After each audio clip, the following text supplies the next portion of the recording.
I've taken all of the advice you hear from credible sources online, people like Mike Israel and Jeff Nippard, and made the food pyramid for gains. So let's start with the first thing.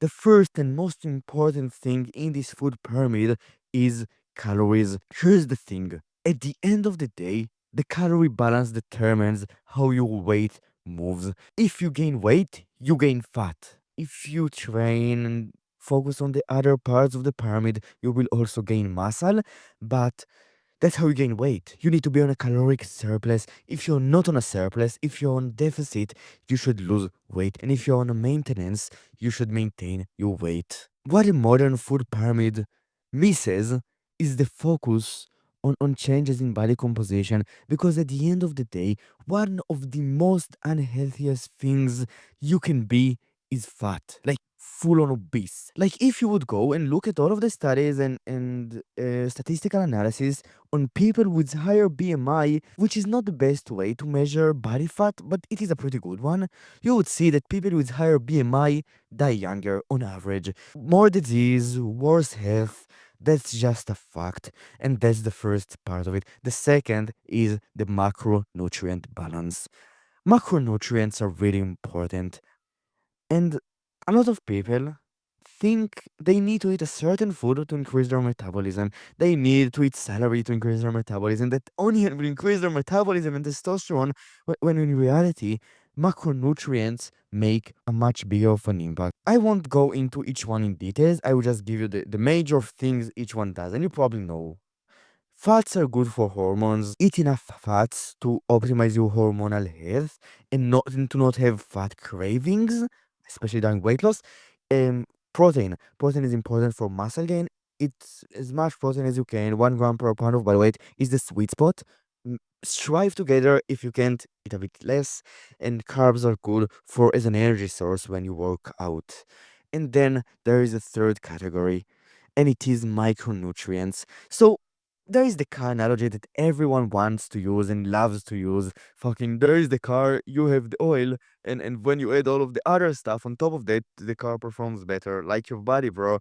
And it's pretty true. So micronutrients, I have this mindset I use to when I consume micronutrients. I don't obsess over consuming each micronutrient to the best extent as much as I can. Sometimes I might take a multivitamin, but what I do more often is to just eat really high micronutrient dense foods like red meat, which is great, some fruits and vegetables, and mainly my red meat, dairy, right? All of those great foods. I include them in my diet. I eat them pretty frequently, and that's how I get my micronutrients in. You should not really focus on them, right? It's way more important to focus on calories and macros than on micronutrients, unless you're really deficient in something. Again, I'm not a doctor. I might be wrong here, but that's just what I've learned from like going and listening for thousands of hours of nutrition advice online. Of course, it's important, but it's not like body composition, life changing type of important. So you focus on things this order: calories, macronutrients, micronutrients, and then there is the fourth thing, and it is supplements and timing.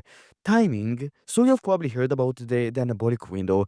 Post workout, you should hit your protein, bro. Right at the bro's advice. The myth. It's a myth. There is no such a thing as the anabolic window that lasts for only half an hour to 1 hour post workout. More realistically, there is a certain anabolic window that lasts for 6 whole hours. If you eat more than 2 meals per day and you ate protein before the workout, you should not really worry about it. If you would go and look at the studies, at the modern literature about meal timing, especially with protein intake and hypertrophy, you would see that as long as total protein intake for the day is good, meal timing pretty much becomes not irrelevant, but much less important. And then supplementations, just like micronutrients, you can add them on top of everything else. I have heard that supplementation is not that good, especially because there are many like variations of the same micronutrient, like vitamins, for example. I don't know. I'm not a doctor. It might be true, so you just add it on top of everything. You eat a good diet, a pretty healthy one, and then you add supplementations. Now, practically speaking, this is a no BS guide. Now that I've presented you with this pyramid, how should you look at your diet? I don't know. I'm not a guru. Don't guru me out. This is just the current thoughts I have. You should hit your protein and calorie goal for each day. What you do on top of that is not as important. So think about it like this. If hitting your protein and calorie goals for the day and then eating a bunch of junk food on top of that makes this diet sustainable enough to the extent to which you actually lose weight or gain weight or right, make gains consistently, then I won't sit here and tell you to do that. But you might gain a benefit from eating some junk food on top of all of the clean foods, on top of eating your micro and calorie goals. On the other side, if you are the kind of person like me who has a way better time dieting and hitting his macro and calorie goals for the day when he eats a clean diet, I would sit here and tell you, then eat a fucking clean diet. Do what works for you as long as you hit your calorie and protein goals for the day because they are the 80-20 when it comes to building muscle and getting jacked. And that's basically it. If you enjoyed this video, you can like and subscribe. Free stuff and coaching in the description. I will see you tomorrow. Bye.